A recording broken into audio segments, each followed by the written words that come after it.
Hi everyone, welcome back to Ramarts. ఈరోజు నేను ఒక నెక్లెస్ సెట్ చేసి చూపిస్తున్నాను ఈ వీడియోలో. దానికి పర్ల్ బీడ్స్, రైన్ స్టోన్ కుందన్స్, స్టోన్ చైన్ యూజ్ చేశాను.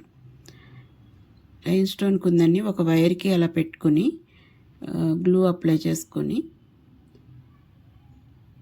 Stone chain అంటించుకోవాలి. దానికి చుట్టూరుతో అంటించుకోవడానికి వీలుగా ఉంటుందని వైర్కి పెట్టాను. యాక్చువల్గా మామూలుగా కూడా అంటించుకోవచ్చు, అలా అయితే గమ్ అంటుకుంటుంది చేతికి ఎక్కువ. అందుకని అలా వైర్కి పెట్టుకుని అలా అంటించేసుకుంటే నీట్గా కూడా అంటుకుంటుంది. అలా కొన్ని అంటించుకుని పక్కన పెట్టేసుకోవాలి. ఫస్ట్ 10 mm పర్ల్ బీడ్స్, అవి ఇంకా 6 mm పర్ల్ బీడ్స్ కూడా యూజ్ చేశాను. ఫస్ట్ అయితే ఒక 10 mm పర్ల్ బీడ్ తీసుకుని 0.5 mm థిక్నెస్ వైర్లోకి పోనిచ్చి దాన్ని అలా మెలిపెట్టుకోవాలి. రెండు ఎండ్స్ని అలా మెలిపెట్టి 2 రౌండ్స్ అయ్యాక 4 హోల్స్ ఉంటాయి రైన్ స్టోన్ కుందనికి. 2 హోల్స్లోకి, కింద ఉన్న 2 హోల్స్లోకి ఒక వైర్ని పోనిచ్చి తర్వాత ఇంకొక వైర్తో పట్టుకొని మెలిపెట్టేసేయాలి.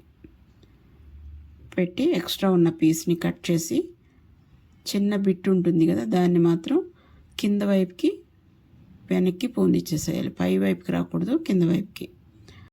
0.5 mm థిక్నెస్ వైర్ ఒకటి తీసుకొని దాన్ని సెంటర్కి ఫోల్డ్ చేసి చిన్న రింగ్లా మర్చుకోవాలి. టోటల్ అది 60 సెంటీమీటర్స్. సగానికి ఫోల్డ్ చేస్తే 30 వస్తుంది. ఆ 2 ఎండ్స్లోకి పర్ల్ బీడ్ వేసుకోవాలి రెండిట్లో కలిపి. తర్వాత 2 విడివిడిగా తీసుకుని 3 ఈచ్, ఒక్కొక్క దాంట్లోకి 3 బీడ్స్ వేసుకోవాలి. కిందకి లాగేసుకొని rhinestone kundan already pearl బీడ్తో చేసిన సెట్ ఉంది కదా, దానిలోకి 2 హోల్స్లోకి ఒక వైరు, తర్వాత 2 హోల్స్లోకి ఒక వైరు, అలా రెండిట్లని అలా పోనిచ్చి కిందకి లాగేసుకోవాలి.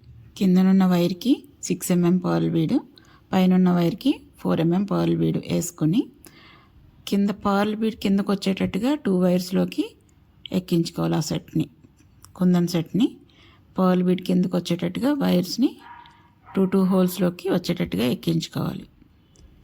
అలా మొత్తం సెట్ అంతా, నెక్లెస్ సెట్ అంతా కూడా అలానే. లాస్ట్లో బ్యాక్ చైన్ వేసుకుంటే అయిపోతుంది నెక్లెస్. ఇంకా అయ్యే సెట్కి స్టడ్ పిన్స్ అంటించేసుకుంటే ఇయర్ హ్యాంగింగ్స్ కూడా అయిపోతుంది. Thank you for watching.